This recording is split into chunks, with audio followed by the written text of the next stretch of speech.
Apa yang terjadi dengan Patriark Chauncey? Seorang pria parubaya dari suku Phoenix Api tampak terkejut.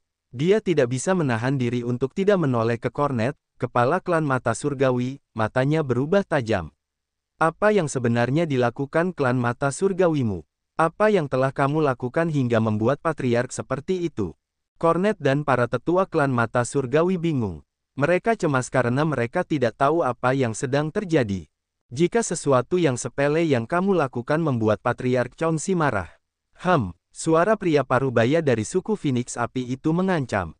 Kornet mengubah wajahnya. Dia melihat lebih jauh dan menemukan bahwa kuil Evelines yang dituju Chauncey. Mereka sangat ketakutan. Minggir, mari kita lihat apa yang terjadi di sana. Para prajurit dari suku Phoenix Api meninggalkan tim Kornet di belakang. Mereka berubah menjadi pancaran cahaya dan melesat menuju kuil Evelines. Ada banyak prajurit muda dari klan mata surgawi yang datang untuk menyembah patung-patung di sekitar. Mereka melihat kobaran api jatuh di salah satu kuil. Mereka panik saat mencoba melihat apa yang baru saja terjadi. Oh sial, itu anggota suku Phoenix Api lagi. Seseorang mengumpat dengan marah. Keluargaku memiliki 3 tambang kristal api yang melimpah. Mereka merampok kami tanpa penjelasan yang tepat. Semua anggota klan suku Phoenix Api itu pemarah. Mereka sering mengacaukan wilayah kami. Mereka benar-benar menyebalkan. Jangankan kalian, kami berada dalam situasi yang sama. Apalagi yang bisa kami lakukan? Suku Phoenix Api sangat kuat. Chauncey berada di alam leluhur wilayah. Dari sudut pandang klan langit misterius, mereka lebih berat dari kami. Tentu saja, kami tidak bisa bersaing dengan mereka. Kami harus bertahan. Kita harus bersabar sepanjang waktu. Anggota suku Phoenix berapi-api itu terlalu sombong. Mereka telah mengklaim tambang kita dan bahkan meminta kita untuk mencari budak tambang bagi mereka. Jika terus seperti itu, akan lebih buruk dari sebelumnya. Petik 2. Suku Phoenix berapi-api menyelesaikannya sendiri. Kurasa klan langit misterius tidak tahu itu. Jika kita dapat melaporkannya kepada anggota kunci klan langit misterius, kurasa kita dapat meredakan dampak suku Phoenix berapi-api. Petik 2. Tidak ada gunanya. Klan langit misterius hanya akan mempertimbangkan suara suku Phoenix berapi-api. Mereka tidak peduli dengan kita. Mereka memiliki leluhur wilayah sehingga klan langit misterius harus memberi mereka muka. Apa yang kita miliki? Tidak terbayangkan bahwa kita dapat bergantung pada klan langit misterius. Apa yang bisa kita minta dariku? Petik 2. Petik 2. Banyak anggota suku Phoenix berapi-api berubah menjadi semburan api dan mendarat di tanah suci. Melihat mereka, para prajurit klan langit misterius mengumpat pelan. Mulut kotor. Tepat pada saat ini muncul seringai dari seorang anggota suku Phoenix Api dari semburan api. Api merah jingga seperti bola api jatuh dari langit dan meledak tepat di tengah kerumunan yang riuh. Para prajurit muda klan mata surgawi hangus dan terluka. Sialan, mereka berani menyerang kita tepat di tanah suci kita. Para anggota klan mata surgawi tidak bisa menahan diri untuk tidak berteriak dan mengaum. Para murid tetua besar ingin melakukan serangan balik. Pada saat ini, Corner, kepala klan mata surgawi, mendarat dan memutar matanya ke arah mereka. Mereka kemudian menutup mulut dan berhenti bertindak gegabah di depan kepala suku. Namun, mata mereka yang keterlaluan masih tertuju pada seorang prajurit suku Phoenix Api, seorang pemuda sombong di alam dewa yang baru lahir dan berambut merah panjang. Dia adalah murid Chauncey yang bernama Hong Fei yang termasuk dalam kelas bangsawan suku Phoenix Api. Hong Fei melayang di udara dan memandang rendah para prajurit muda klan mata surgawi sambil menyeringai. Setelah Corner datang ke Hong Fei, dia berteriak pada rekan-rekannya dan tersenyum untuk menenangkan Hong Fei. Hong Fei tertawa keras dan mengayunkan tangannya. Dia bahkan tidak menatap Cornet, berjalan langsung ke kuil tempat Chauncey mendarat. Dia meninggalkan Corner di tempatnya. Wajah Cornet berubah dari pucat menjadi putih saat dia mencoba menahan amarahnya. Dia memutar matanya ke arah rekan-rekannya dan pergi dengan tergesa-gesa. Para anggota klan mata surgawi yang diserang Hong Fei sangat marah. Mereka merasa sangat dipermalukan. Hong Fei meremehkan kepala mereka membuat mereka lebih kesal daripada saat tubuh mereka terluka. Dia meremehkan seluruh ras mereka. Tak lama kemudian, Cornet dan para tetua klan mata surgawi, Hong Fei dan para prajurit suku Phoenix berapi telah berkumpul di kuil Evelines. Pada saat ini, mata Chauncey begitu panas. Dia memegang kristal yang menyala dengan kedua tangannya, tubuhnya gemetar karena kegembiraan. Para tetua klan mata surgawi termasuk Yvelines, Masya, dan Adams meringis. Mereka menatap Chauncey dengan geram. "Tuan, ini milikku." Little Ya bergumam dan memutar matanya ke arah Chauncey dari suku Phoenix berapi. Orang tua ini tidak tahu apa yang benar atau salah. Dia tidak mengatakan apa-apa dan hanya merampas milikku. Kenapa dia begitu sombong? Chauncey tiba-tiba mendarat di depan Yvelines, Masya, dan Adams dan merampas kristal api yang diberikan oleh Xiao.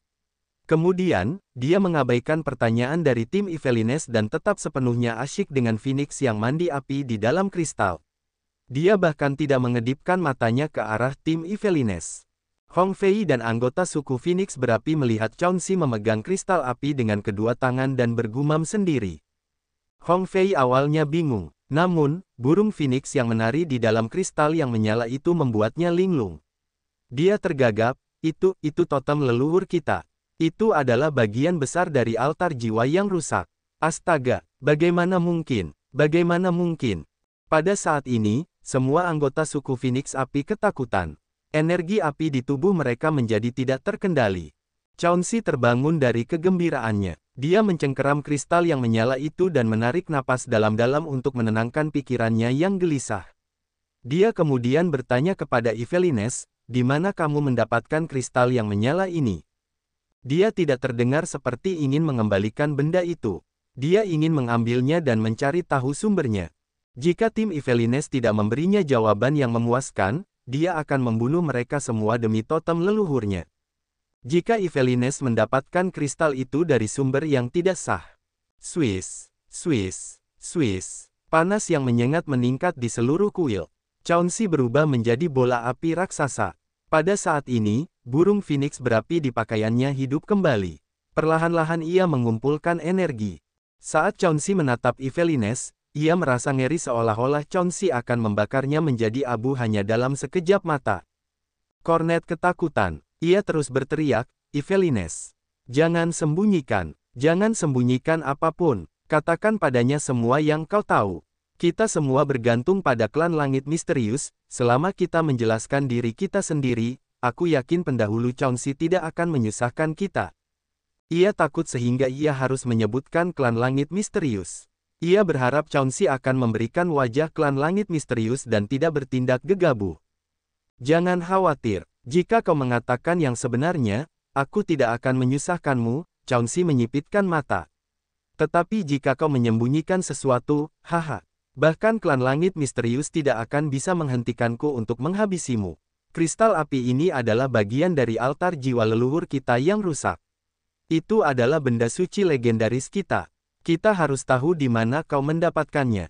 Yvelines terguncang keras. Dia mempertimbangkan dan kemudian berkata, "Itu dari istri seorang teman. Dia memberikannya kepada muridku. Kami tidak tahu bahwa kristal api ini berhubungan dengan leluhurmu. Kami tidak tahu apa-apa." Petik 2. Tentu saja, kau tidak tahu apa-apa. Kalau tidak, kau tidak akan berani mengambilnya. Haha, aku tidak ingin pergi ke klan mata surgawi milikmu. Aku tidak menyangka akan mendapatkan panen sebesar itu. Chauncey tertawa puas, api melilit tubuhnya. Dia tidak berlama-lama dan hanya berbicara dengan tegas, "Di mana orang yang memberimu kristal ini? Katakan yang sebenarnya. Aku tidak akan menyusahkanmu. Kalau tidak, kau tahu apa yang akan terjadi padamu." Katakan saja." Cornet begitu gelisah seakan-akan hatinya terbakar api. Ia takut Chauncey akan menyemprotkan api amarahnya ke seluruh klan mata surgawi. Melihat Yvelines ragu-ragu, ia mendesak, "Kau tidak ingin menempatkan klan kita dalam bahaya, kan? Yvelines, demi gurumu, katakan yang sebenarnya." "Hong Fei, buatlah penghalang di tanah suci klan mata surgawi. Sekarang." Chauncey memerintahkan dan mengakui kesalahannya. Para prajurit suku Phoenix berapi segera berpencar, berubah menjadi gerombolan api dan melayang-layang di sekitar tanah suci klan mata surgawi. Sebagian besar dari mereka berada di alam yang sangat dalam dengan setidaknya 6 atau 7 ahli di alam abadi. Mereka langsung menciptakan lautan api yang membara di atas tanah suci klan mata surgawi. Gerombolan api itu untuk sementara menyegel tanah suci klan mata surgawi sepenuhnya. Tidak ada orang luar yang bisa masuk ke sana. Pada saat yang sama, para tetua di dalam tanah suci tidak bisa keluar kecuali mereka merobek penghalang api itu. Para anggota klan mata surgawi yang mengelilingi tanah suci itu ketakutan. Mereka buru-buru mengirim informasi kepada keluarga mereka dan memberitahu mereka bahwa para ahli dari suku Phoenix berapi telah menyusup ke tanah suci mereka. Seketika, semua keluarga dan pasukan di klan mata surgawi terguncang. Para ahli kemudian berkumpul dengan kecepatan maksimal. Mereka harus mempertaruhkan nyawa mereka untuk melindungi kemuliaan tanah suci. Mereka mengerti bahwa mereka tidak dapat melawan suku Phoenix berapi, jadi mereka mencoba menghubungi klan langit misterius.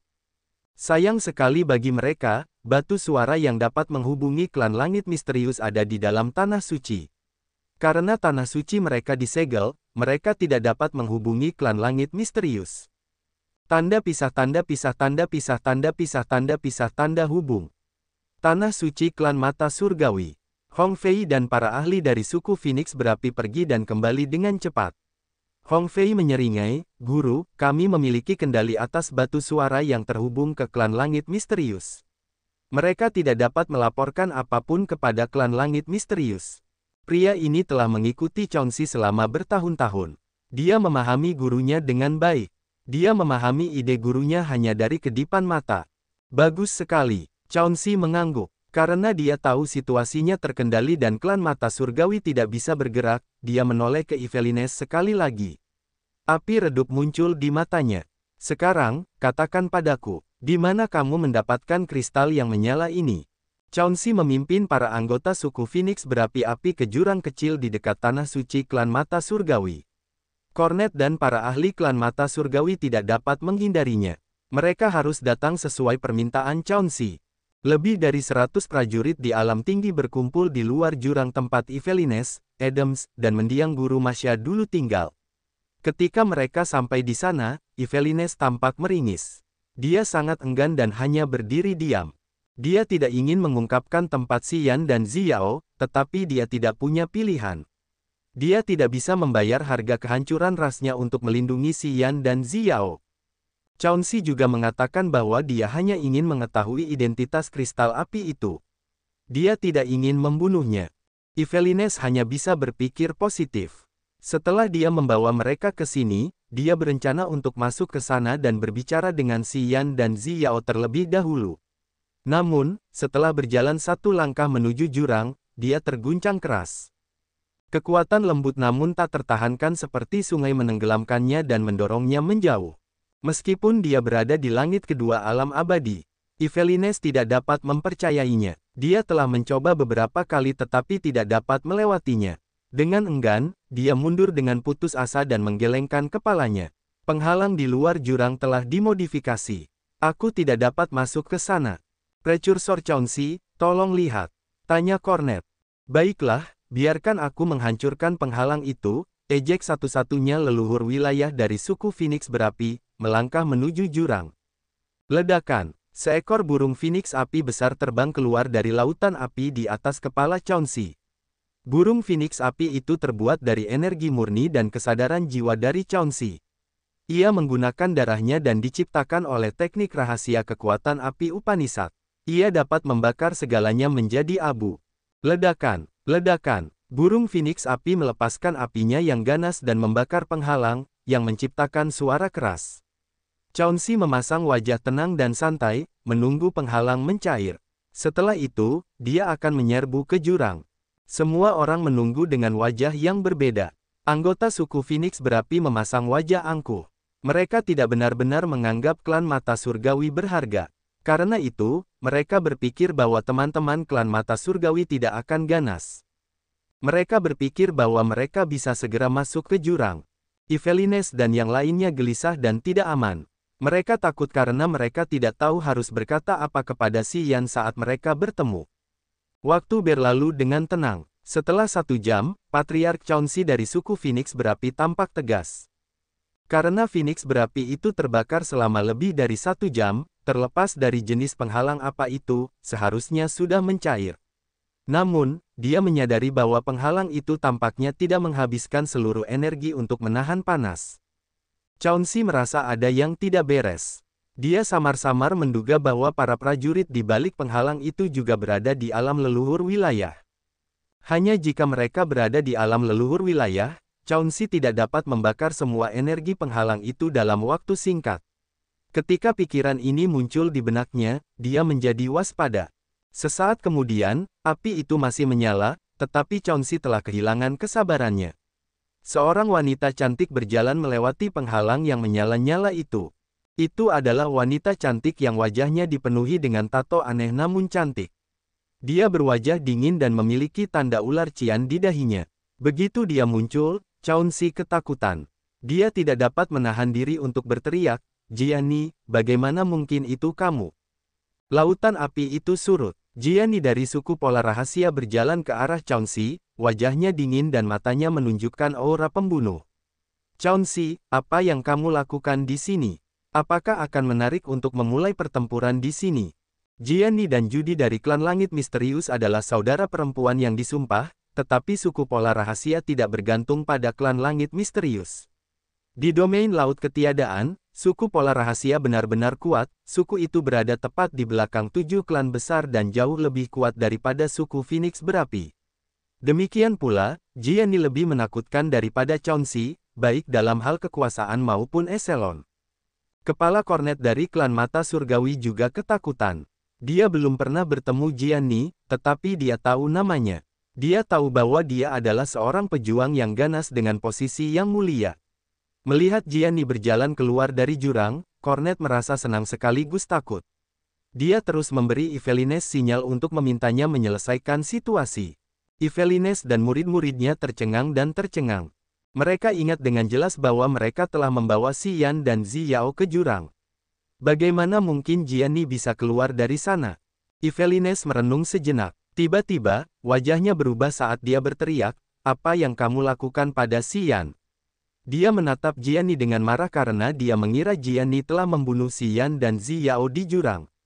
Yvelines sangat menyesal sehingga dia menyalahkan dirinya sendiri atas kejadian itu. Jiani dengan aneh menatap Yvelines. Dia mengerutkan bibirnya tetapi tidak mengatakan apapun. "Jiani, aku seharusnya tidak bertanya apapun, tetapi kristal menyala ini sangat penting. Aku ingin tahu detailnya." Ragu-ragu sejenak, Chaunxi secara proaktif menjadi rendah hati. Dia tidak terdengar sombong lagi. Dia tidak berani berlagak. "Jika kamu tahu situasinya, tolong beritahu aku. Apakah kamu membunuh dua lainnya?" Setelah Yvelines meneriakkan pertanyaannya, Chaunxi mengerti situasinya. Dia tahu nama Xian. Dia mengira Jiani telah mengejar Xian sampai dia datang ke sini. Dia mengira karena dia berjalan keluar sendirian, dia mungkin telah membunuh Xian dan yang lainnya. Bagaimanapun juga, Jiani terkenal karena wilayah leluhurnya. Mungkin, kompetensinya satu tingkat lebih tinggi darinya. Jiani menatap Chaunxi dan berkata, "Demi Judy, aku sarankan kau mengembalikan kristal api itu kepada gadis kecil itu dan membawa timmu keluar dari wilayah hujan merenung secepat mungkin. Kau seharusnya tidak perlu repot-repot dengan kristal itu lagi." Mendengarnya, semua anggota suku Phoenix Api berubah warna karena takut. Wajah Chaunxi berangsur-angsur menjadi gelap saat dia mendengus, "Jiani, aku merendahkan diriku sendiri. Kau seharusnya tidak meremehkanku. Kau pikir aku takut padamu? Bahkan jika kita harus bertarung, aku tidak takut. Kau pikir kau bisa membunuhku?" Karena mereka berdua berada di wilayah leluhur dan Chaunxi sedikit lebih lemah, dia tidak berpikir bahwa Jiani bisa mengalahkannya. Dia pikir Jiani sengaja mengancamnya, yang membuatnya marah. "Kau pikir aku mengancammu?" Jiani tersenyum. Tanda ular cian di dahinya berkedut aneh. "Maksudmu kita baik-baik saja?" gerutu Chaunxi. Jiani tidak ingin menjelaskan lebih lanjut. Dia menoleh untuk melihat jurang di belakangnya sambil berkata, "Penghalangnya sudah terangkat. Jika kau ingin masuk, aku tidak akan menghentikanmu. Aku hanya berharap kau bisa berpikir jernih apakah kau ingin masuk ke sana atau tidak." "Kenapa tidak?" Chaunxi yakin. Dia mendesak kekuatan api Upanisatnya dan berubah menjadi manusia yang menyala-nyala, berjalan menuju jurang. Banyak anggota suku Phoenix Berapi dan klan Mata Surgawi dengan penasaran memperhatikannya. Mereka mencoba menebak apa yang dimaksud Jiani karena mereka tidak tahu situasinya. "Apa yang kau lakukan pada Xian?" Yvelines berteriak pada Jiani. Jiani meliriknya, wajahnya masam. Apa yang bisa kulakukan padanya? Yvelines terkejut dan berteriak, kau berada di alam leluhur langit pertama wilayah. Bagaimana mungkin kau tidak melakukan apapun padanya? Apakah dia lebih kuat darimu? Karena orang-orang sangat terkejut, Chaunsi berjalan ke jurang dan Jiani tetap di luar. Para anggota suku Phoenix berapi dan klan mata surgawi merasa sangat aneh. Mereka mencoba melihat melalui tebing dan mendengarkan keributan apapun dari sana. Di dalam jurang, Si Yan masih berkultivasi, matanya terpejam. Xiao membuka matanya dan memperhatikan Chaunsi, sekelompok besar api, datang. Dia tersenyum lembut dan menyipitkan mata untuk menilai Chaunsi. Dia mengangguk lembut, di alam leluhur wilayah. Kamu sudah mengaktifkan darah awal mutlak. Namun, kamu memiliki beberapa nilai. Chaunsi memasang wajah dingin. Kamu adalah orang yang memberikan altar jiwa leluhurku yang rusak. Di mana kamu mendapatkan itu? Di mana? Xiao tersenyum cerah seperti sinar matahari. Tentu saja, dari leluhurmu, aku membunuh leluhurmu dan mengambil darah awal mutlaknya dan semua yang lainnya. Ya, sesederhana itu. Jadi, bagaimana aku mendapatkannya? Katamu. Mendengarnya, Chaunsi ketakutan setengah mati. Dia mengamati Xiao dan menemukan ular-ular bergerak dan meliuk-liuk di dalam matanya. Aura yang sangat menakutkan menyebar dan memenuhi seluruh jurang. Astaga, jerit Chaunsi di dalam jurang. Dia akhirnya menyadari betapa ganasnya wanita cantik yang berdiri di depannya. Dia langsung percaya pada Xiao. Makhluk absolute begining yang telah membunuh dan memakan leluhurnya ada di sini. Dalam keterkejutan sesaat ini, dia tahu bahwa Jiani telah memberinya saran yang bagus. Dia sangat menyesal karena tidak seharusnya memasuki jurang ini. Dia seharusnya tidak mencari kematian sendiri. Sayangnya, pada saat itu, jurang itu tertutup sekali lagi. Dia tidak memiliki kesempatan untuk melarikan diri dari takdirnya. Sedikit darah absolute begining itu dapat memulihkan sedikit kekuatanku. Jadi, kamu akan mati. Xiao tersenyum. Dia menyulap miliaran cahaya ilahi yang menyilaukan dan berubah menjadi ular yang melilit Chaunsi dan menariknya ke dunianya yang penuh cahaya ilahi. Orang-orang di luar jurang mendengar Chaunsi menjerit menakutkan dan perlahan mereda. Semua orang menggigil dan tetap bertahan. Mereka semua, termasuk anggota suku Phoenix berapi-api, Hong Fei, murid Chaunsi, dan bahkan kepala klan mata surgawi tidak bergerak. Seorang prajurit yang dapat membunuh Chaunsi dengan mudah adalah seseorang yang tidak pernah dapat mereka bayangkan. Setan tak tertandingi macam apa yang bersembunyi di jurang itu. Swoosh! Kristal yang menyala itu terbang keluar dari jurang dan melayang di depan Little Ya. Nak, aku memberimu ini. Ini milikmu. Lain kali, jangan biarkan orang merebutnya darimu, tawa ringan Xiao datang dari jurang. Dia kemudian mengubah topik pembicaraan, Jiani, bunuh semua prajurit suku Phoenix berapi-api di luar sana untukku. Kami tidak ingin mereka mengoceh tentang ini. Tidak masalah, Guru, jawab Jiani. Saat seluruh klan mata surgawi terkejut dan para prajurit suku Phoenix api ketakutan, dia perlahan mengambil tindakan dan menghapus jiwa Hong Fei dan para prajurit suku Phoenix api yang telah mengunjungi klan mata surgawi kali ini. Satu demi satu, mereka semua terbunuh. Cornet dan anggota klan mata surgawi menyaksikan Jiani membunuh yang lain dengan ngeri. Dalam beberapa menit, dia telah selesai membunuh Hong Fei dan para prajurit suku Phoenix berapi-api. Semua anggota klan mata surgawi yang berkumpul di area ini menutup mulut mereka. Tidak ada yang berani bersuara. Suku Phoenix berapi-api adalah kekuatan yang sangat besar di antara kekuatan-kekuatan yang berada di bawah perlindungan klan langit misterius. Dibandingkan dengan klan mata surgawi, mereka jauh lebih hebat. Namun, meskipun mereka adalah kekuatan yang kuat, Chaunsi di alam leluhur wilayah terbunuh dengan cepat dan menemui hasil yang sama seperti rekan-rekannya. Ini mengejutkan seluruh klan mata surgawi. Cornet dan Yvelines dipenuhi dengan ketakutan. Mereka menggigil ketika mereka melihat jurang. Mereka semua mendengar nasihat Xiao dan Jiani memanggilnya sebagai guru. Xiao adalah guru Jiani. Karena Jiani adalah ahli terkuat dari suku pola rahasia dan sahabat judi, reputasinya terkenal di seluruh wilayah laut ketiadaan. Wilayah kekuasaannya tinggi, identitasnya mulia, dan dia bahkan lebih kuat dari Chaunsi. Sekarang dia punya seorang guru. Siapa yang bisa menjadi gurunya? Cornet menatap Yvelines dengan harapan mendapat penjelasan darinya. Yvelines hanya tersenyum pahit dan menggelengkan kepalanya. Astaga, Chauncey dan anggota suku Phoenix berapi semuanya terbunuh di sini. Apa yang harus kita lakukan? Begitu para ahli klan langit misterius mengetahui hal ini, mereka tidak akan memaafkan kita, desah seorang tetua klan mata surgawi. Dia mengira langit akan runtuh menimpa kepala mereka. Cornet dengan jahat meliriknya untuk memberi isyarat agar dia diam. Kemudian, dia berdiri bersama Yvelines di samping Gianni dan menatapnya. Mayat para prajurit suku Phoenix berapi belum mendingin. Gianni berdiri di samping mayat-mayat itu dan tersenyum dingin dan menyeramkan. Kalian bisa memberitahu Judy atau Hantian bahwa aku membunuh Chauncey dan para prajurit suku Phoenix berapi. Judy dan Hantian bisa datang menemuiku untuk berbicara. Klan Mata Langit terguncang karena kata-katanya. Hantian, Judy.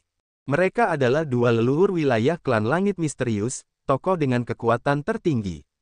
Setelah mereka menjadi kekuatan yang bergantung pada klan Langit Misterius, mereka tidak memiliki kesempatan untuk melihat kedua leluhur wilayah ini. Ahli tingkat tinggi klan Langit Misterius yang biasa ditemui Cornet adalah Tusiki dan Yayun. Mereka mengira bahwa Judy dan Hantian berada di puncak piramida, eksistensi legendaris yang tidak dapat mereka temui. Tuanku berkata bahwa mereka ingin tinggal di sini untuk sementara waktu. Ya, jika kau dapat menghubungi klan Langit Misterius, kau dapat memberitahu Judy dan Hantian tentang hal ini dan meminta mereka untuk datang ke sini, kata Gianni dengan wajah dingin dan alami. Jika mereka tahu, mereka akan datang sendiri. Jangan khawatir, mereka tidak akan mengganggu klan mata surgawimu. Kemudian, Gianni pergi. Dia menembus penghalang yang menyegel jurang dan menghilang. Yvelines, bagaimana kau tahu para ahli yang ganas itu? Mengapa kau tidak memberitahu kami lebih awal? Kata Cornet dengan gigi terkatup. Para tetua klan mata surgawi berkumpul dan bertanya kepada Yvelines, Adams, dan Masha. Mereka ingin mengetahui identitas Xian dan Ziyao serta situasi sebenarnya. Little Ya memegang kristal yang menyala-nyala. Dia terstimulasi tetapi dia tidak tahu alasannya. Dia melihat jurang dan mengucapkan terima kasih dari lubuk hatinya. Sekarang dia tahu betapa berharganya kristal kecil ini. Bahkan Patriark Chauncey telah datang untuk itu. Dia sangat gembira karena dia mendapatkan harta karun seperti itu. Ketua, segel api yang dipasang suku Phoenix Api telah rusak. Seorang pemuda dari klan Mata Surgawi berlari ke arah mereka dengan gembira untuk memberitahu mereka situasi terkini. Cornet mengangguk, merenung, dan berbicara kepada Yvelines, hubungi klan Langit Misterius dan beritahu mereka detailnya. Saya harap apa yang dikatakan Gianni akan terjadi dan klan Langit Misterius tidak akan menyalahkan kita. Semua orang merasa aman tanpa disadari. Gianni cukup kuat untuk berbicara dengan Hantian dan Judy. Selain itu, guru misteriusnya dapat membuat Hantian dan Judy mengabaikan kematian Chauncey, yang mencegah mereka menghukum klan Mata Surgawi. Tanda pisah tanda pisah tanda pisah tanda pisah tanda pisah tanda pisah tanda pisah tanda pisah tanda pisah tanda pisah tanda pisah tanda pisah. Di dalam jurang, Xian masih memejamkan matanya untuk berkultivasi guna menyaring dan memurnikan altar jiwa dan energi Neptunus dan yang lainnya. Pada saat ini, menara simbol kekuatan Upanishad bergerak jauh di dalam jiwanya. Gelombang energi yang dahsyat terpancar dari menara tersebut. Begitu banyak simbol awal mutlak yang misterius bersinar di menara simbol kekuatan Upanishad itu. Xian menggunakan energi yang diambil dari Neptunus dan yang lainnya untuk menyempurnakan simbol asli yang baru. Jadi, ia membutuhkan lebih banyak waktu untuk sesi kultivasi ini. Ziyao yang cantik sedang duduk di singgasana kristal 7 warna dan menggunakan kekuatannya untuk menyempurnakan Chauncey. Pada saat ini, ia membuka matanya untuk melihat Gianni dan berkata, "Bagus sekali." Gianni membungkuk padanya sedikit, wajahnya masam. "Terima kasih atas pujianmu, guru." Sambil menyipitkan mata, Ziyao berkata dengan acuh tak acuh, "Kau merasa tidak puas karena harus melayaniku meskipun kau memiliki alam leluhur wilayah, bukan?" Sebelum aku kehilangan kekuatanku, aku berada di langit ketiga leluhur wilayah. Aku akan mencapai alam tertinggi. Bagus untuk pemahaman Upanishad kekuatanmu untuk mengikutiku. Kau harus tahu itu, aku bisa saja memberikanmu kepada Xian sehingga dia bisa menelanmu dan Xiao Lai sekaligus. Jian Ni mengubah wajahnya dan berteriak. Maafkan aku, Tuan. Layani aku dengan baik dan aku tidak akan memperlakukanmu dengan buruk. Aku akan mengajarimu kekuatan Upanishad kekuatanmu yang sebenarnya. Aku akan membantu teknik mantra rahasiamu maju, kata Xiao dengan tenang. Kau juga tahu mantra rahasia. Mata Jian Ni berbinar.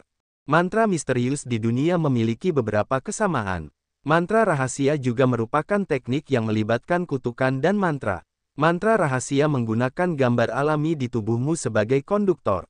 Luar biasa, bukan? Xiao tersenyum dingin, tubuhku juga memiliki pola alami yang lebih kuat dan misterius daripada milikmu. Jadi, pengetahuanku tentang mantra lebih baik daripada milikmu, pasti. Jian Ni tergerak dan dia bertanya dengan hormat, Guru, tolong ajari aku. Ya, kedengarannya bagus di telingaku. Xiao mengangguk. Aku mempertahankanmu dan Xiao Lai karena darahmu cocok untukku mengukir jejak jiwaku. Ini kesempatanmu. Jangan menganggapnya sebagai kecelakaan buruk. Neptunus mengalami kecelakaan terburuk. Aku mengerti, jawab Jian Ni dengan gembira. Tanda pisah tanda pisah tanda pisah tanda pisah tanda pisah tanda pisah tanda pisah tanda pisah tanda pisah tanda pisah tanda pisah tanda pisah tanda pisah tanda hubung. Klan Langit Misterius. Kadal naga leluhur berlari ke sebuah gunung yang menembus langit. Dia berdiri tegak di aula istana yang megah dan mendesis, Kadal naga, mintalah untuk bertemu dengan Kadal Hantian. Boom! Sebuah ledakan keras datang dari puncak gunung, yang mengguncang gunung besar itu. Setelah beberapa saat, Hantian keluar dari salah satu istana megah itu. Dia tersenyum riang, wajahnya bersinar dalam kesehatan yang baik. Selamat, akhirnya, kau telah mencapai alam leluhur wilayah. Tampaknya kau telah berkultivasi dengan keras. Kemudian, melihat leluhur naga kadal, wajah Hantian menjadi gelap. Kau terluka. Dia melihat noda darah kering di tubuh leluhur naga kadal dan merasakan kondisinya yang aneh. Yuan Zhu hampir membunuhku, leluhur naga kadal memiliki mata yang gelap. Tepat di area bintang sungai berombak. Yuan Zhu adalah makhluk awal mutlak yang disebut Yuan. Dia memiliki alam yang sangat mendalam dan dia benar-benar licik dan jahat. Leluhur naga kadal menjelaskan situasinya. Karena aku merasa berbahaya untuk tinggal di sana, aku harus melarikan diri. Aku tidak tahu apa yang terjadi setelahnya. Yuan Zhu, Hantian memasang wajah serius. Sambil menarik napas dalam-dalam, dia berkata, dia yang tertua di antara kita. Banyak dari kita yang menduga bahwa dia berasal dari era sebelumnya, tetapi kita tidak begitu yakin. Ternyata begitu. Hantian dan Dragon Lizard mendiskusikan beberapa rahasia pertempuran itu. Kemudian, Hantian memerintahkan bawahannya untuk mengumpulkan informasi. Dia ingin tahu apa yang terjadi di Wafi River Star Area. Tak lama kemudian, Judy kembali. Dia datang menemui Hantian dan Dragon Lizard dengan wajah serius. Saya datang membawa berita terbaru, Judy berbicara kepada Hantian, Dragon Lizard, dan beberapa perwira penting dari klan Langit Misterius. Yuan Zhu dan Xian bertempur di Wafi River Star Area. Mereka hampir menghancurkan seluruh wilayah menjadi debu. Mereka telah memecahkan banyak penghalang wilayah di sana. Yuan Zhu melarikan diri. Xian dan wanitanya menghilang. Neptune, Xiao Lai, dan Jian Ni hilang. Tidak seorang pun tahu di mana mereka berada. Xian dan Yuan Zhu bertarung hebat. Hantian tidak bisa memahaminya. Dia bisa melawan Yuan Zhu. Yuan Zhu berada di langit ketiga alam leluhur wilayah. Benar, aku tidak mengerti mengapa Xian tiba-tiba menjadi begitu ganas, kata Judy sambil tersenyum paksa. Aneh, benar-benar aneh. Seharusnya ada hal lain. Sayangnya, semua peserta tidak hadir. Kita tidak tahu situasi sebenarnya, Hantian merasa pusing. Sementara mereka kebingungan, Tusiki dan Yayun datang dengan cepat. Tusiki terbang cepat dan berteriak dari kejauhan, wajahnya tampak khawatir. Klan Mata Surgawi mengirim berita penting. Klan Mata Surgawi, Hantian tampak bingung, ras kecil yang bergantung pada kita. Tusiki ingin memberi muka pada Xian jadi kita menerima mereka. Saat ini, suku Phoenix Api mengendalikan mereka. Kita jarang bertanya tentang situasi mereka, kata seorang tetua. Karena dia tahu bahwa Han Tian tidak akan keberatan dengan klan kecil seperti klan Mata Surgawi, dia harus memberikan lebih banyak detail. Apa beritanya? Tanya Judy dingin. Xian dan Jiani berada di wilayah bintang hujan merenung klan Mata Surgawi. Mereka berada di tanah suci klan Mata Surgawi. Dan wanita itu bernama Xiao. Dia membunuh Chaunxi dan Jiani membunuh anggota suku Phoenix berapi yang mengunjungi klan Mata Surgawi.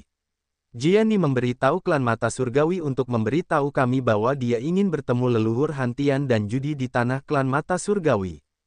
Tu Siki terengah-engah dan memberitahu Han Tian dan Judy informasi yang baru saja dia dapatkan. Han Tian dan Judy saling berpandangan. Mereka mengangguk dan kemudian berkata serempak, "Bagus." Seketika, mereka ingin pergi ke klan Mata Surgawi. "Aku juga ingin pergi ke sana," kata leluhur Kadal Naga. "Ya, kita harus pergi bersama. Kita akan menggunakan formasi teleportasi yang mengarah ke klan Mata Surgawi. Meskipun akan menghabiskan banyak energi untuk melintasi area bintang, itu hanya energi.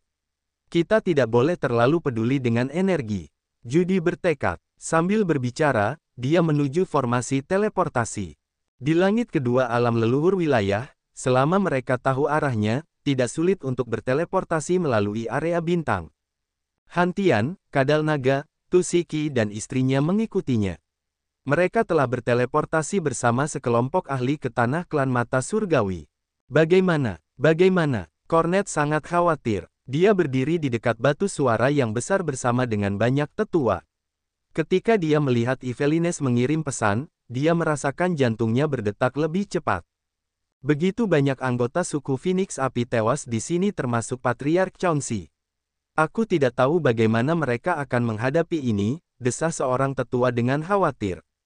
Para tetua klan Mata Surgawi gelisah dan gelisah. Mereka menduga bahwa klan Langit Misterius akan marah dan melenyapkan seluruh klan Mata Surgawi. Bagi klan Langit Misterius, suku Phoenix Api lebih penting daripada klan Mata Surgawi mereka. Mereka percaya bahwa klan Langit Misterius akan lebih menghargai suku Phoenix Api daripada klan mereka. Patriark Chaunxi mewakili kekuatan yang kuat di antara kekuatan di bawah klan Langit Misterius. Apakah klan Langit Misterius akan tetap diam setelah ahli mereka terbunuh? Kami mendapat balasan mereka. Tu Siki mendapat pesannya. Dia harus meminta arahan Han Tian dan Judy. Dua leluhur wilayah yang hebat ada di klan. Kita harus mengharapkan berita buruk. Yvelines menjadi gelisah seperti mereka karena dia tidak tahu bagaimana klan Langit Misterius akan bereaksi. "Senior, apakah kita akan diburu sampai anggota terakhir karena ini? Jika itu terjadi, kita akan menjadi pendosa terbesar di klan kita." Masya mengucap. Dia dilanda kepanikan saat dia membayangkan situasi terburuk. "Tidak, kurasa tidak. Itu tidak akan terjadi." Yvelines menghiburnya seolah-olah dia benar-benar menghibur dirinya sendiri. "Kuharap tidak akan terjadi apa-apa. Kuharap Jiani dapat membawa kita keberuntungan. Karena dia dan Judy adalah saudara angkat, mereka seharusnya memiliki hubungan yang baik," kata Kornet. Semua orang menunggu dengan gelisah. Setelah beberapa saat, batu suara menyala saat menerima pesan. Yvelines terhubung ke batu itu dan wajahnya berubah. "Pergilah ke formasi teleportasi. Leluhur Han Tian dan Judy akan datang langsung ke bintang kita. Mereka mungkin membawa para tetua klan Langit Misterius bersama mereka juga." Mendengarnya, seluruh klan Mata Surgawi terkejut. Han Tian dan Judy adalah eksistensi terkuat di seluruh lautan bintang ini. Mereka adalah ahli terkuat dari klan Langit Misterius di antara 7 klan besar. Bahkan anggota klan Langit Misterius tidak memiliki banyak kesempatan untuk melihat mereka. Dan hari ini, mereka telah mengumpulkan kekuatan besar untuk datang ke klan Mata Surgawi untuk apa? Pada saat ini, mereka tidak dapat benar-benar berpikir, mereka hanya bergerak menuju formasi teleportasi yang menghubungkan klan Mata Surgawi dan klan Langit Misterius. Umumnya, setiap ras yang bergantung pada klan Langit Misterius harus menandatangani perjanjian, yang mengatur bahwa mereka harus membuat formasi teleportasi ke klan Mata Surgawi. Namun, itu adalah formasi satu arah. Klan Langit Misterius dapat menggunakan formasi tersebut untuk memasuki wilayah ras dependen, tetapi ras dependen tidak dapat memasuki wilayah klan Langit Misterius melalui formasi tersebut. Itu adalah celah antara posisi dan kekuatan mereka. Di domain laut ketiadaan, operasi ini dapat diterima. Tak lama kemudian, para ahli klan mata surgawi berkumpul di dekat formasi teleportasi itu untuk menyambut Judy dan Hantian dari klan langit misterius. Mereka memperhatikan formasi tersebut, wajah mereka rumit dan cemas. Mereka takut Hantian dan Judy akan membantai klan mereka begitu mereka tiba. Namun, mereka mengerti bahwa jika Hantian dan Judy memiliki rencana seperti itu, tidak peduli seberapa keras mereka berusaha, mereka tetap akan diburu hingga anggota terakhir. Klan mata surgawi tidak memiliki ahli yang cukup kuat untuk melawan Judy dan Hantian. Tidak seorang pun dapat melawan bahkan satu pun dari mereka. Mereka hanya dapat menerima hukuman mereka. Formasi teleportasi tersebut didukung oleh tumpukan kristal ilahi. Setelah mereka tiba beberapa saat, kekuatan mengerikan yang dapat merobek suara terpancar dari formasi tersebut. Kekuatan dahsyat itu membuat mereka semua ketakutan. Mereka secara naluriah menjauh dari formasi itu. Tiba-tiba, lingkaran cahaya yang menyilaukan terpancar dari formasi teleportasi. Saat para prajurit klan mata surgawi terpesona, para ahli berjalan keluar satu demi satu dari formasi tersebut. Cornet mencoba menahan rasa sakit di matanya dan berteriak, "Selamat datang leluhur Hantian dan Judy. Selamat datang, selamat datang." Para anggota klan mata surgawi berteriak bersama dan menunjukkan wajah mereka yang paling rendah hati dengan harapan dapat memberikan kesan yang baik kepada yang lain. Lingkaran cahaya itu perlahan menghilang dan meninggalkan Hantian, Judy, dan kadal naga. Hantian mengamati seluruh anggota klan mata surgawi dan menggelengkan kepalanya dalam hati. Tidak ada anggota klan mata surgawi yang dapat menarik perhatiannya.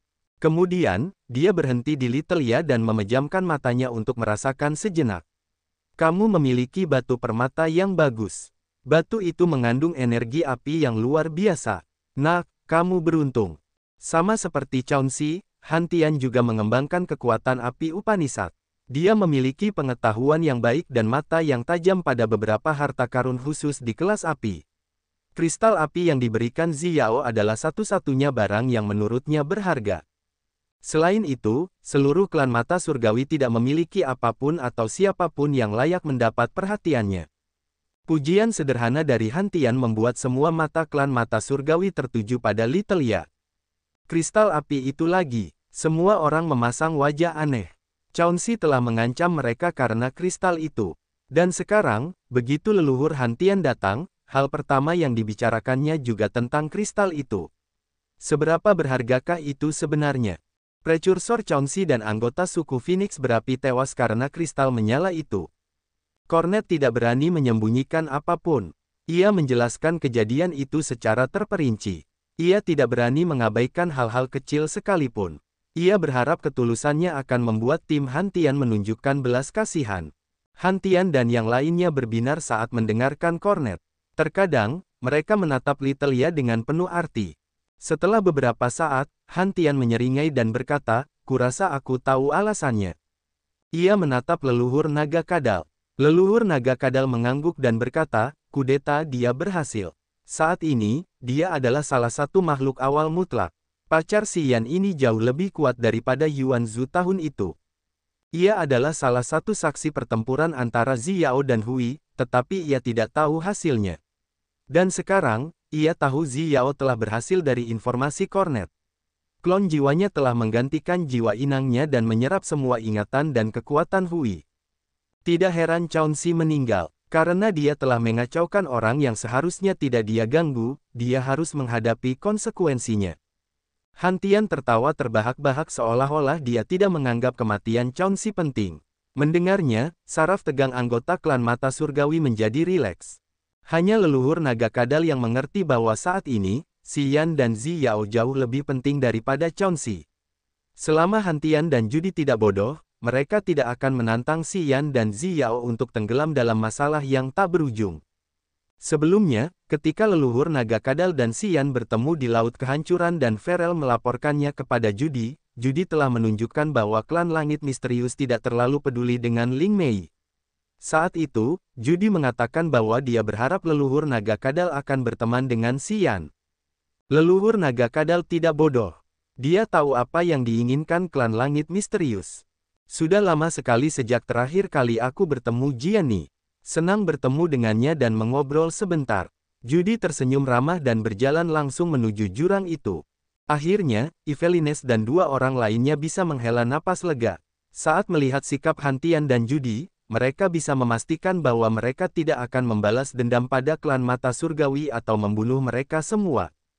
Tepat setelah itu, Cornet dan anggota klan mata surgawi menggunakan sikap paling sopan mereka untuk menuntun Hantian, Judy, dan yang lainnya ke jurang. Dalam perjalanan, Hantian dan Judy telah menggunakan jiwa mereka untuk berdiskusi sebentar. Mereka akhirnya mencapai kesepakatan. Tanda pisah tanda pisah tanda pisah tanda pisah tanda pisah tanda pisah tanda pisah. Pintu masuk jurang. Xiaolai dari klan pengrajin surgawi dan Jiani dari suku pola rahasia ada di sana. Keduanya memiliki tanda ular di dahi mereka, mereka tidak mengubah raut wajah mereka saat melihat Hantian dan Judy datang sendiri. Melihat totem ular di dahi Xiaolai dan Jiani, Hantian dan Judy memahami situasinya. Mereka tidak berani bersikap sombong. Judy tersenyum lembut dari kejauhan. Jiani, kenapa kau di sini? Oh Grandmaster Xiaolai, kau juga di sini. Ini benar-benar menarik. Judy, kau semakin muda.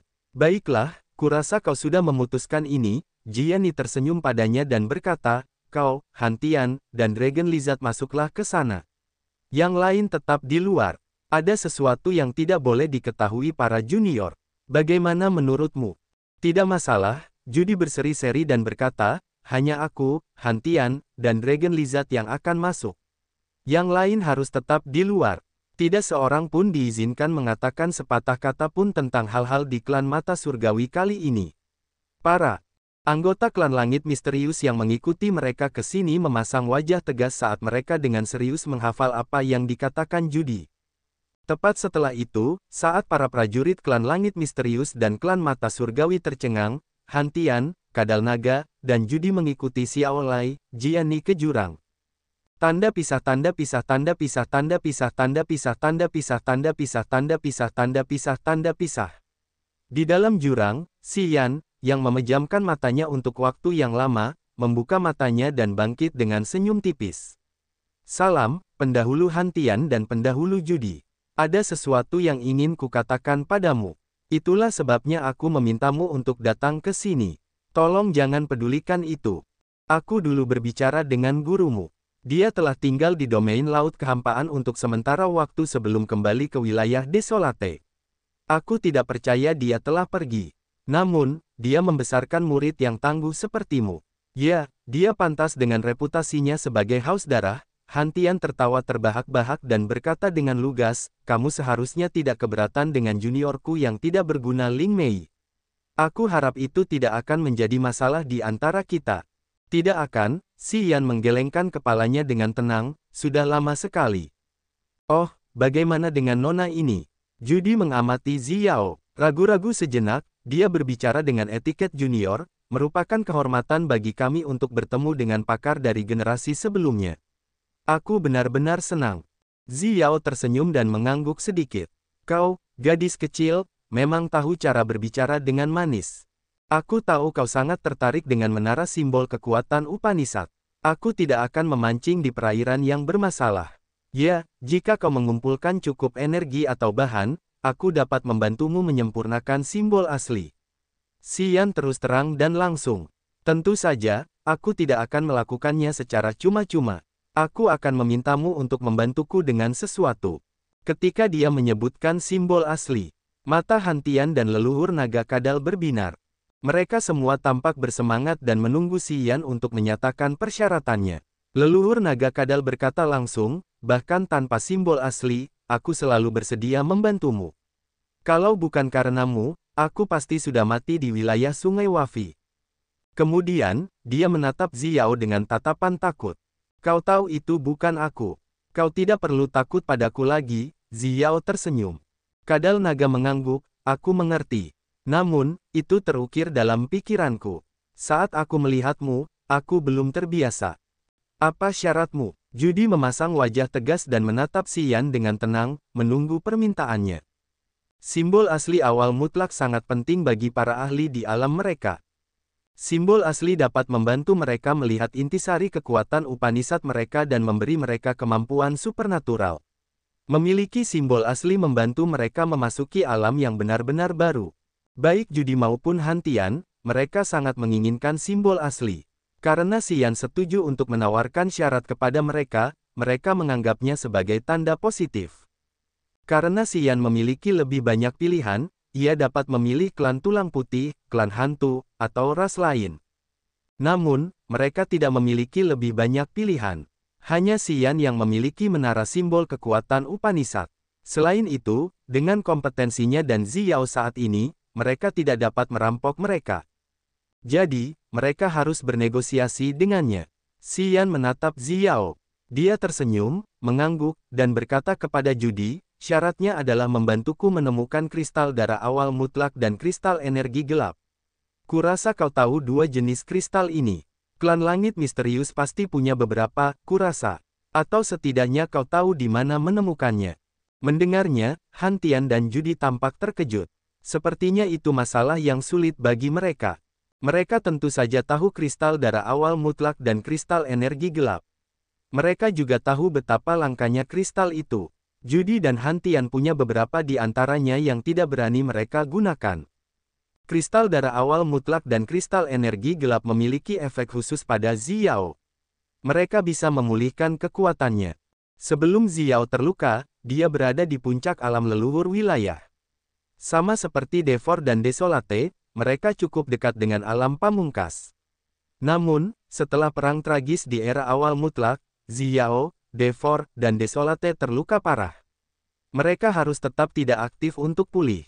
Jika Xian tidak mengganggunya dan membangunkannya di cekungan ruang angkasa yang kacau, dia akan membutuhkan puluhan ribu tahun untuk mengumpulkan energinya ke tingkat yang pernah dimilikinya tahun itu. Makhluk-makhluk absolute beginning membutuhkan banyak waktu untuk menyerap energi bumi dan surga untuk pulih. Proses ini akan memakan waktu 10 hingga puluhan ribu tahun. Jika lukanya serius, itu bisa memakan waktu jutaan tahun. Rupanya, Xiao tidak bisa menunggu untuk waktu yang lama karena Desolate telah terbangun. Selain itu, Yuan Zhu masih hidup. Devor menggunakan klan Devoring untuk memulihkan dirinya sendiri. Jika makhluk-makhluk absolute beginning ingin pulih dengan cepat, mereka memiliki jalan pintas, yaitu menemukan kristal darah absolute beginning dan kristal energi gelap. Baik kristal darah awal mutlak maupun kristal energi gelap tidak dibuat secara alami. Keduanya sangat langka dan tentu saja sangat berharga. Kristal darah awal mutlak sebenarnya adalah kristalisasi darah. Setelah makhluk awal mutlak mati dan menumpahkan darah, darah mereka terkumpul. Setelah bertahun-tahun dengan suplemen energi bumi dan surga, kristal tersebut akan diproduksi secara perlahan.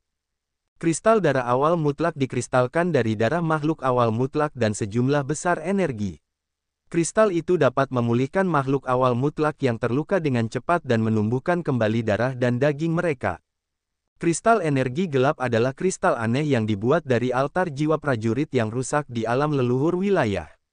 Jika kolam jiwa mereka tidak hancur setelah waktu yang lama, kristal itu akan mengkristal.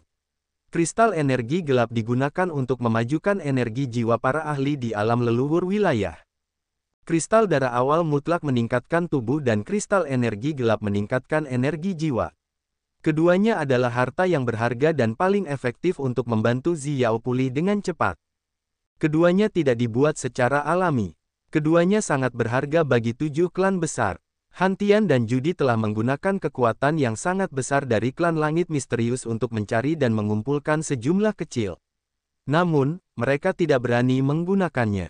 Mereka ingin menggunakannya untuk leluhur wilayah baru, fondasi masa depan klan langit misterius. Jika Xiao meminta sesuatu yang lain, mereka akan langsung setuju. Namun, terhadap kristal darah awal mutlak dan kristal energi gelap, mereka menjadi ragu-ragu. Simbol asli, kristal darah awal mutlak, dan kristal energi gelap, yang pertama dapat memajukan Upanishad kekuatan mereka dan yang terakhir dapat menciptakan lebih banyak peluang bagi generasi mereka selanjutnya. Mereka harus mempertimbangkannya dengan keras untuk membuat keputusan. Aku tahu klan langit misterius mengetahui banyak sisa-sisa era awal mutlak. Oke, beritahu aku lokasinya. Aku akan pergi ke sana untuk memeriksanya sendiri, kata Xiao. Pertempuran terjadi hampir di mana-mana di era awal mutlak. Banyak makhluk terbunuh. Mungkin, kristal darah awal mutlak dan kristal energi gelap ada di suatu tempat. Setelah waktu yang lama, medan perang telah bergeser ke sudut lain alam semesta. Xiao tidak tahu di mana menemukan mereka. Mungkin, hanya pasukan kuat seperti 7 klan besar yang bisa mengetahuinya.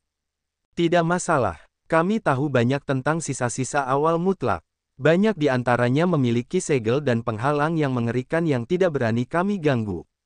Kami bisa menunjukkan jalannya, kata Judy segera. Kami akan membawa kalian ke sana untuk melihatnya. Bukan kami, hanya dia. Xian tersenyum, ada hal yang lebih penting yang harus kulakukan. Setelah merenung sejenak, dia berkata, ada jalan pintas untuk menyempurnakan simbol asli. Jika kamu dapat menemukan cukup banyak makhluk kuat untuk kubunuh dan menelan energinya, aku dapat menggunakan energi yang melimpah untuk menyempurnakan simbol asli. Misalnya, setelah Neptune, Keit, dan Labit terbunuh, aku membuat simbol asli luar angkasa. Han Tian dan Judy terguncang. Neptune dan yang lainnya terbunuh. Kamu membunuh mereka. Neptune, Keit, dan Oliver adalah leluhur wilayah dari 7 klan. Di setiap klan, mereka sangat kuat. Saat mereka menghilang secara misterius, klan jiwa, klan monster kuno, klan setan hitam, dan klan pemakan tidak dapat aman. Sebelumnya, Han Tian dan Judy bingung tentang hal ini. Mereka mencoba menebak kemana yang lainnya pergi. Dan sekarang, Xian baru saja mengungkap kebenarannya. Mereka tahu bahwa yang lainnya terbunuh dan menjadi simbol asli baru Xian, kesempatan lain untuk membantu Xian memahami kekuatannya Upanishad dengan lebih baik. Bagaimana mungkin mereka tidak takut? Xian tersenyum pada Xiao saat yang lain menatapnya dengan mata ketakutan. Seperti yang telah kita bahas, kita akan berpisah sekarang. Kau pergi bersama Han Tian dan Judy untuk menemukan kristal darah awal mutlak dan kristal energi gelap. Aku akan meningkatkan kekuatanku. Oh, benar, aku berjanji pada klan mata surgawi bahwa begitu aku mencapai alam leluhur wilayah, aku akan mengambil anggota klan mata surgawi sebagai muridku. Aku tidak punya cukup waktu untuk melakukan itu. Kau bantu aku dengan ini. Biarkan Xiaolai dan Jiani melakukannya atas namaku. Dia tersenyum dan memperhatikan Xiao. Sambil berbicara, dia mendesak kekuatan luar angkasa Upanishad-nya. Kekuatan luar angkasa Upanishad muncul seperti cermin dengan pintu yang cemerlang. Itu adalah kemampuan supernatural yang disebut pesawat ulang-alik. Swish, swish, swish. Miliaran sinar cahaya luar angkasa berkumpul di depannya dan menjadi gerbang wilayah. Gerbang ini dapat mengarah ke berbagai wilayah, memudahkannya untuk bepergian dengan mudah di antara wilayah-wilayah besar. Mulai sekarang, di lautan bintang yang tak terbatas ini, si Domain of Nihility dan wilayah-wilayah utama tidak lagi berjarak jauh di matanya. Dia dapat membuat pintu ruang angkasa dan berpindah antar wilayah dengan mudah. Dia dapat muncul di setiap sudut si Domain of Nihility. Saat Han Tian dan Judy mengawasinya, dia tersenyum dan berjalan melewati pintu tersebut. Akhirnya, dia menghilang dari wilayah Musing Rain milik klan mata surgawi. Dia tidak jauh dari alam leluhur wilayah langit kedua. Kekuatan dan aura yang baru saja dia tunjukkan tidak kalah dari alam leluhur wilayah langit kedua yang normal. Dia melihat Xian menghilang ke gerbang cahaya, wajahnya ketakutan. Tahun itu, alamnya tidak lebih rendah dari Bloodthirsty. Mungkin, dia bahkan lebih kuat dari Bloodthirsty dalam beberapa aspek. Haus darah. Xiao mencibir, dia adalah seorang pejuang yang ganas. Sayang sekali dia tidak bisa memurnikan tubuh Absolute Beginning. Dia hanya umpan meriam dalam perang antara Devor dan Desolate. Karena keterbatasan jiwa, dia tidak akan pernah bisa mencapai ketinggian Xian. Dia mengira Xian hari ini telah melampaui Bloodthirsty. Xiaolai, Jiani, kalian berdua dapat memilih seorang murid masing-masing dan mengajari mereka dengan hati-hati, tanyanya samar-samar. Ular cian aneh di tubuh Xiaolai dari klan pengrajin surgawi dan Jiani dari suku pola rahasia bersinar. Mereka membungkuk dan menunjukkan kesediaan mereka. Judy merenung sejenak dan kemudian mengirim pesan jiwa ke area di luar jurang. Di luar jurang, Tu Shiki dan Yayun dari klan langit misterius terkejut. Yayun memiliki cahaya aneh di matanya saat dia berjalan ke kornet. Pimpinan tertinggi setuju bahwa klan mata surgawi kalian akan menjadi ras terdekat dengan klan langit misterius. Kalian akan menggantikan posisi suku Phoenix berapi-api. Mulai sekarang, kalian dapat menghubungi klan langit misterius secara langsung. Ini token kalian. Kalian dapat pergi ke markas klan langit misterius dan mengunjungi perpustakaan untuk membaca buku-buku rahasia tentang Upanishad kekuatan. Kalian juga dapat bertanya dan belajar dari para tetua kami. Dia menyerahkan token bergaya kuno kepadanya. Cornet memegang token itu dan terus-menerus berterima kasih padanya. Dia begitu gembira hingga menggigil. Evelines dan Adams mengerti bahwa Hantian dan Judy pasti memiliki kesepakatan dengan Xian di dalam jurang itu. Karena Xian dan Xiao, klan langit misterius telah meningkatkan eselon klan mata surgawi. Token kecil itu berarti bahwa klan mata surgawi akan menjadi anggota inti klan langit misterius. Mulai sekarang, para anggota klan mata surgawi dapat berbicara langsung dengan klan langit misterius dan mengunjungi mereka untuk mempelajari Upanishad kekuatan yang kuat dari klan langit misterius. Mereka bahkan bisa meminta para tetua untuk mengajari mereka. Beberapa saat yang lalu, semua kebaikan ini tak terbayangkan bagi mereka. Klan mata surgawi akan berkembang pesat dengan fondasi ini. Dalam 10.000 tahun ke depan, klan mata surgawi akan tumbuh dengan cepat dan terus-menerus. Saya Xiao Lai. Saya sedang mencari seorang murid di antara sesama klan mata surgawi. Atas nama Xian, saya akan mengajari orang itu untuk memenuhi janji Xian kepada klan Anda. Kalian tidak dapat mengolah Upanishad kekuatan saya, tetapi saya memiliki pemahaman yang cukup hebat tentang Upanishad kekuatan untuk mengajari kalian. Saya akan memilih satu murid juga. Saya akan mengajari kalian esensi kekuatan, kata Jiani. Mereka berjalan keluar dari jurang dan berdiri di depan klan langit misterius dan klan mata surgawi untuk menemukan murid yang cocok. Evelines, Adams, dan Masya sangat gembira, mereka berlutut dan menundukkan kepala ke arah jurang untuk menunjukkan rasa terima kasih mereka kepada Xian.